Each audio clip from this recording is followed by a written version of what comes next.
La comunicación celular es la capacidad que tienen todas las células de intercambiar información fisioquímica con el medio ambiente y con otras células.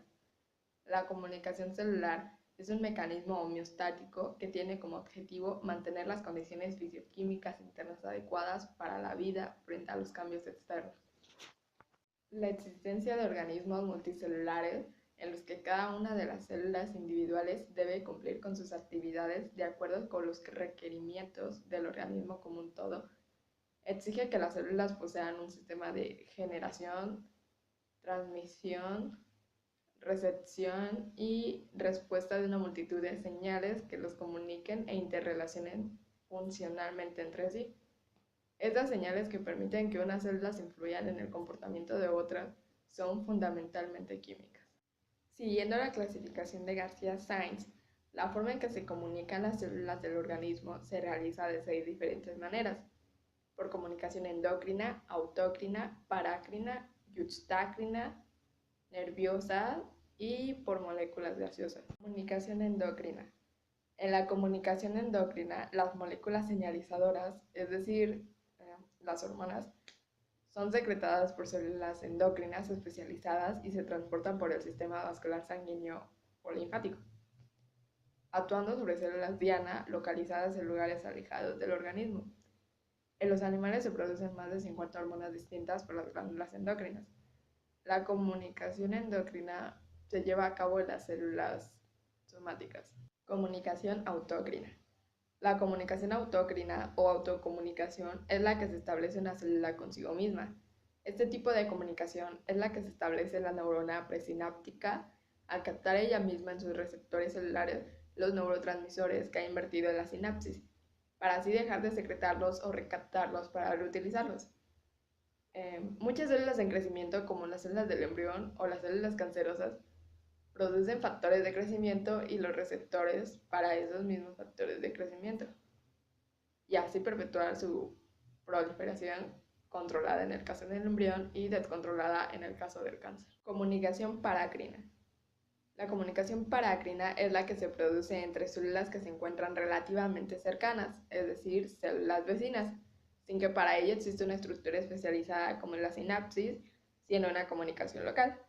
La comunicación parácrina se realiza por determinados mensajeros químicos peptídicos como citocinas, factores de crecimiento, neurotrofinas o derivados del ácido araquidónico como prostaglandinas, tromboxanos y leurotrienos, también por histamina y otros coipos. Comunicación yuxtácrina.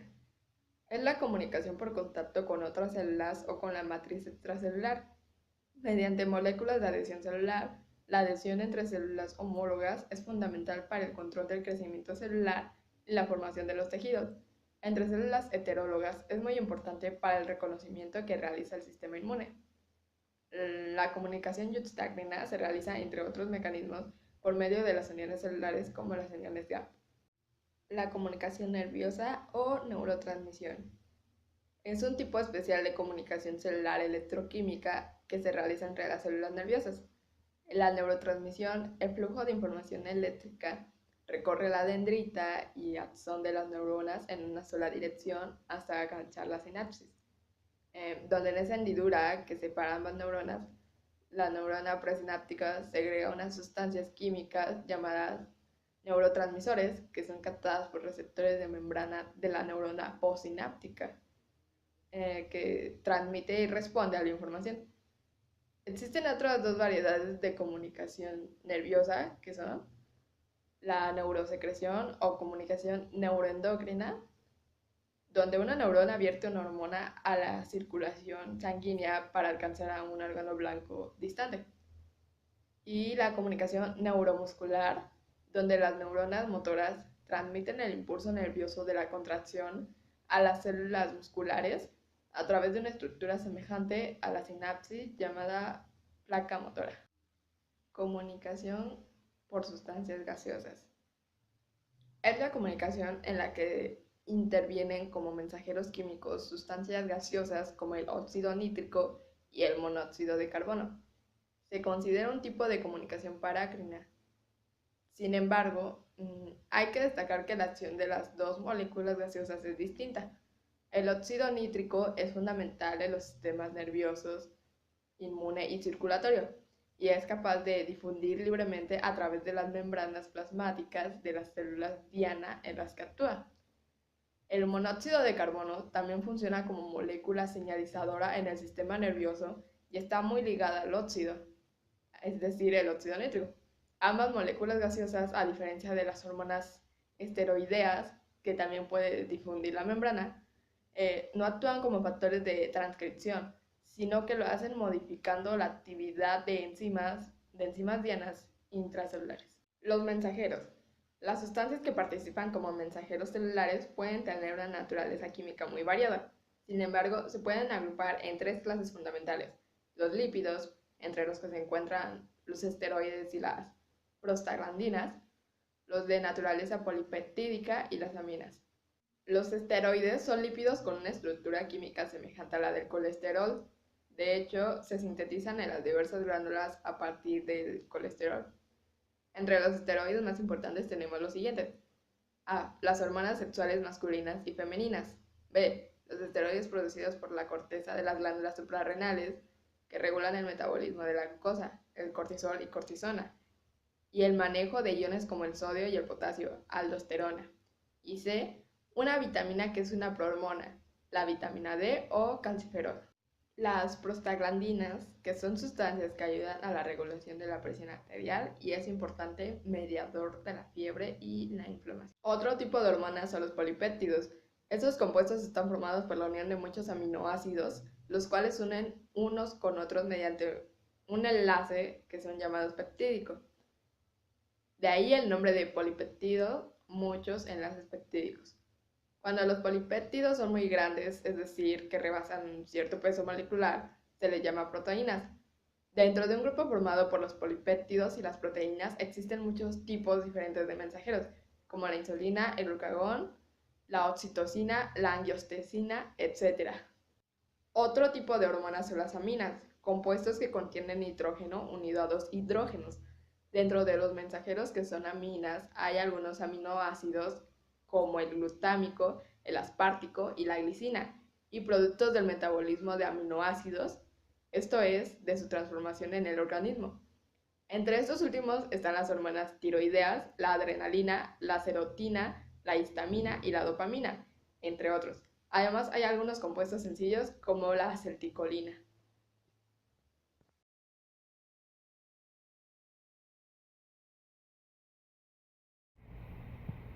Hablaré de los receptores, que son las células que captan los mensajes. No todas las células del organismo son receptoras de mensajeros, solo lo son aquellas que tienen receptores, es decir, las que poseen una estructura química como las proteínas, capaz de recibir al mensajero y de transmitir el mensaje para que se produzca la respuesta de la célula. La célula diana o célula blanco es un término aplicado a cualquier célula, en la cual una hormona se une a su receptor, se haya determinado o no una respuesta bioquímica o fisiológica. En endocrinología, las células en donde las hormonas ejercen su efecto son capaces de reaccionar a estas porque contienen receptores específicos con lo que éstas pueden unirse. Las hormonas nadan en el torrente sanguíneo hasta que al encontrar una célula diana apropiada encaja la primera en la segunda y la célula es impulsada a realizar una acción específica. El receptor de una célula diana cumple con dos funciones. El primero, que es reconocer al mensajero específico para interactuar con él, ya que existe una afinidad entre la sustancia que constituye al mensajero y la del receptor. La segunda, que es activar la respuesta celular, es la capacidad del mensajero para producir el efecto. A esto se le llama agonista. Las hormonas, desde el punto de vista de su acoplamiento con los receptores, se dividen en dos grandes grupos. Las primeras, las que son afines con receptores en el interior de la célula, y las segundas, que son afines con receptores en el exterior de la célula. Y por su parte, los receptores son de dos tipos, de acuerdo con el lugar de la célula en donde se localizan. De esta forma tenemos a los receptores ubicados en el exterior de la célula y los receptores intracelulares que están en el interior de la célula.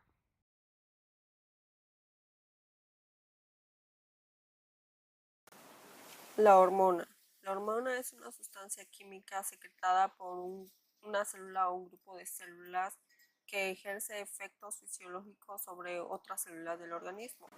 El sistema endocrino está formado por 9 glándulas, que es la pituitaria, el timo, las gonadas, el hipotálamo, la tiroides, paratiroides, suprarrenal, islotes pancreáticos y el pineal. Las hormonas se clasifican en dos grupos, que son los péptidos, que son las cadenas de los aminoácidos, los lípidos, que también incluyen a los esteroides. La pituitaria ejerce influencia en los órganos del cuerpo y estos se dividen en dos, que son el anterior y el posterior. De ahí sigue el timo, que estas secreta hormonas llamadas humores. Las gonadas son de los aparatos reproductores, que es el testículo y los ovarios, que estas también producen las hormonas de la testosterona, estrógeno y progesterona. La tiroides controla el metabolismo y el paratiroides controla la cantidad de calcio para sanguíneo y de los huesos. La suprarrenal produce las hormonas sexuales y el cortisol. Los islotes pancreáticos producen la insulina, que disminuye el azúcar de la sangre.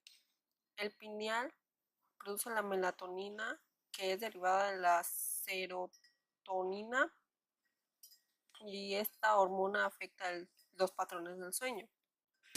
Las hormonas lipídicas o esteroideas son derivadas del colesterol, es decir, del cortisol, que regula el metabolismo de las proteínas. La aldosterona, que actúa sobre el riñón, donde estimula la absorción del sodio. El estrógeno, que mantiene el embarazo. La progesterona, que prepara el útero para una posible gestación. Las hormonas de aminoácidos son las derivadas de la tirosina, que estas son la adrenalina y la noradrenalina. Ahora, las hormonas peptídicas, que también contiene la paratormona, que es el calcio de los líquidos corporales.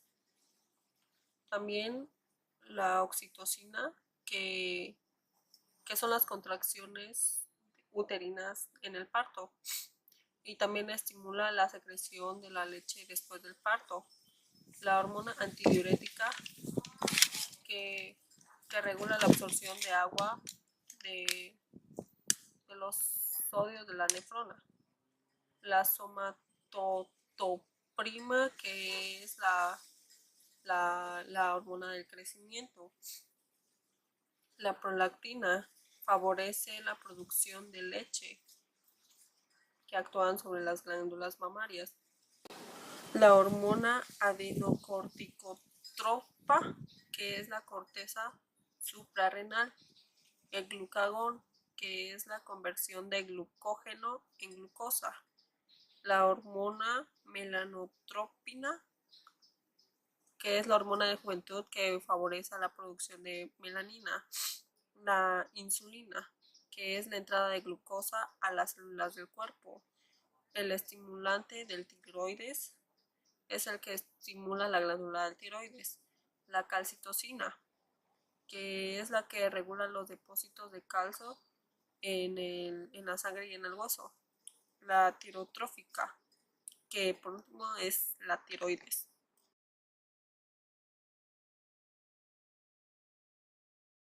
El ciclo femenino.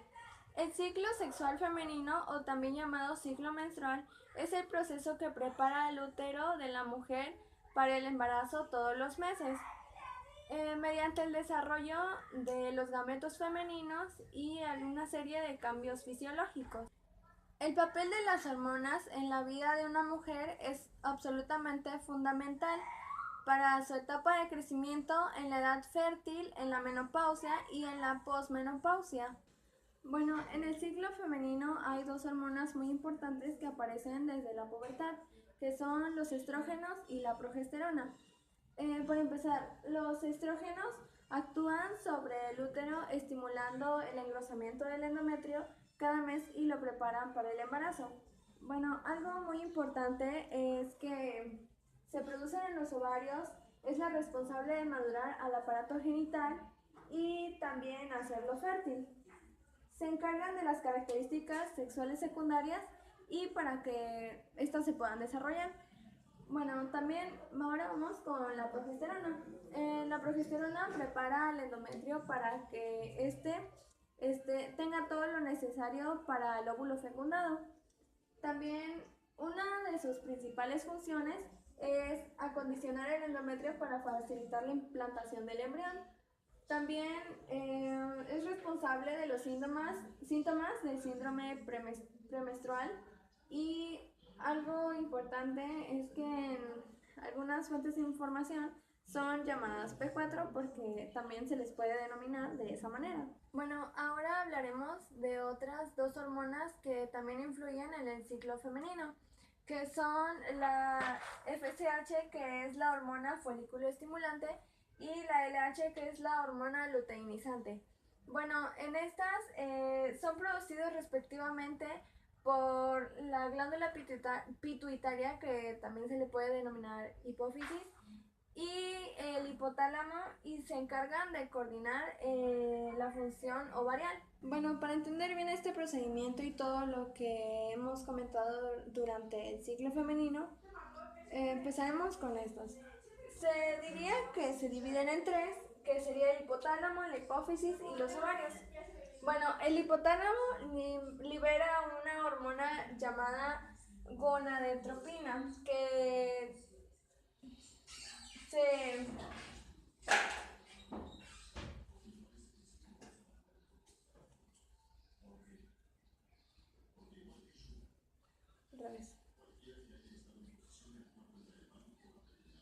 Bueno, durante todo lo que hemos visto, los estrógenos, la progesterona, el FSH y el LH, pues ahora vamos a ver que se divide en tres para entender mejor todo lo que hemos visto.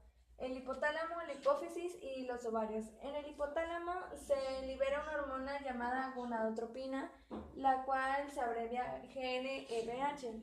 Bueno, esta estimula la hipófisis y libera en los ovarios la hormona folículo estimulante.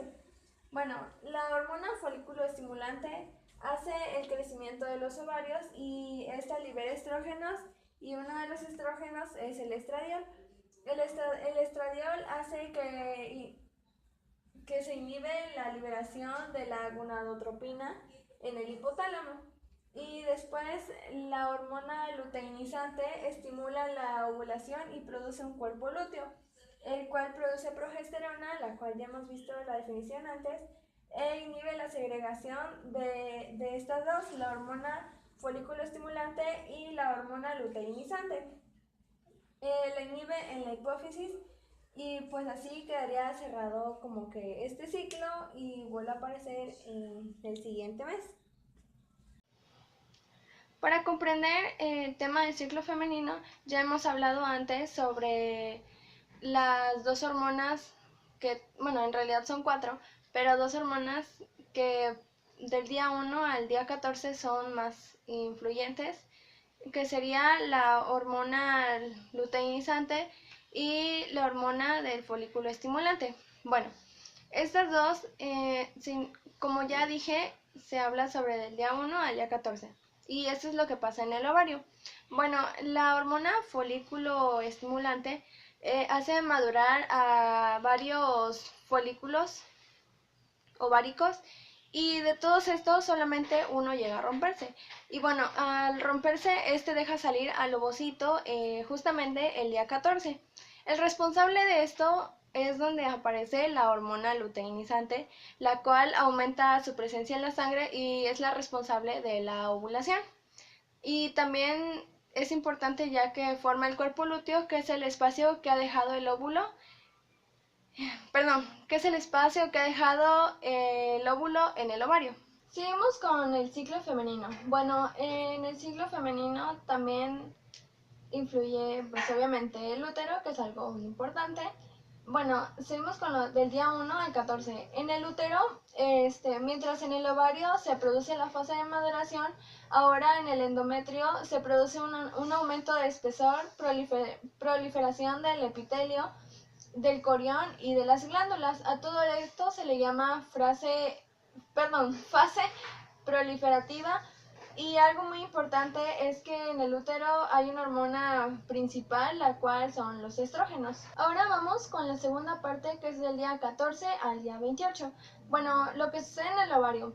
El cuerpo lúteo dura entre 10 a 11 días. Las células que lo forman son las que secretan estrógenos y progesteronas.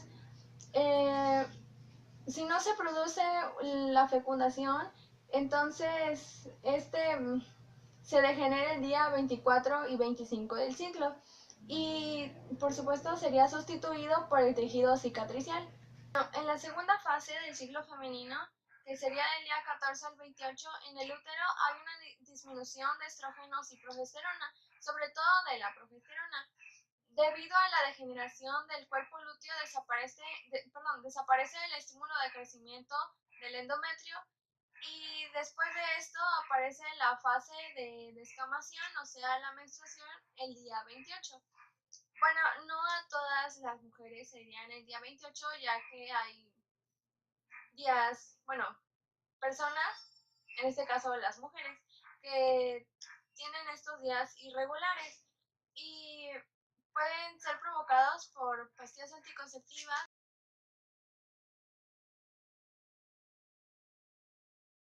El tema que yo les voy a hablar es sobre las neurohormonas. Una neurohormona, es decir, una sustancia química que se estimula en la transmisión y la acción de los impulsos del sistema nervioso central y autónomo. Una neurohormona es sintetizada y segregada por neuronas, y en ella se encuentra la adrenalina, la noradrenalina, la melatonina. La melatonina participa en el control de los ciclos circadianos, los que son empleados en el combate del glaucoma y mejora el sueño de los ancianos. En los neuropéptidos, en ellos se encuentran el sistema nervioso y el sistema nervioso periférico.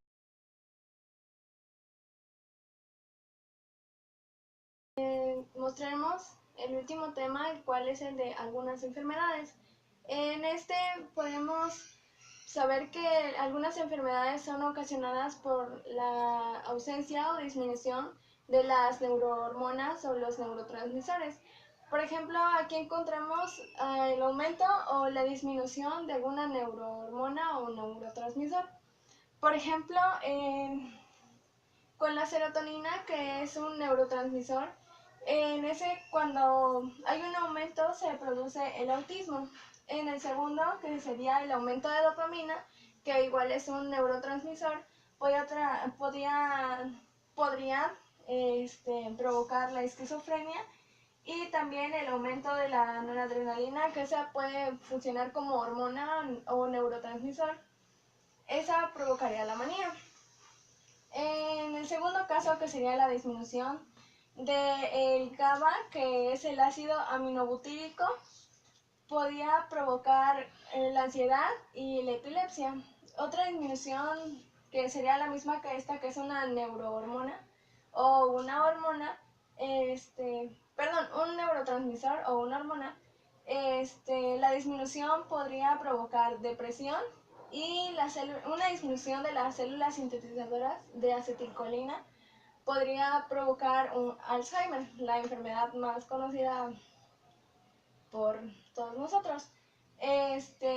Y también la disminución de dopamina y metencefalina, que es un neurotransmisor, podría provocar la enfermedad de Parkinson.